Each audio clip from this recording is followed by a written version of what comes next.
You ask Tiger to solve. This deals with linear equations with one unknown. The final result is x equals -4. Let's solve it step by step. Simplify the expression. Expand the parentheses. Multiply the coefficients. Simplify the arithmetic. Group all constants on the right side of the equation. Add 2 to both sides.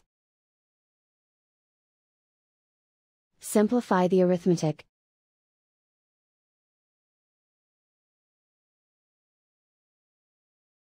Isolate the x. Divide both sides by 18. Simplify the fraction.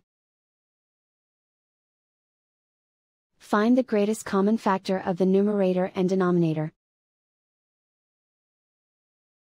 Factor out and cancel the greatest common factor. And so the final result is x equals -4.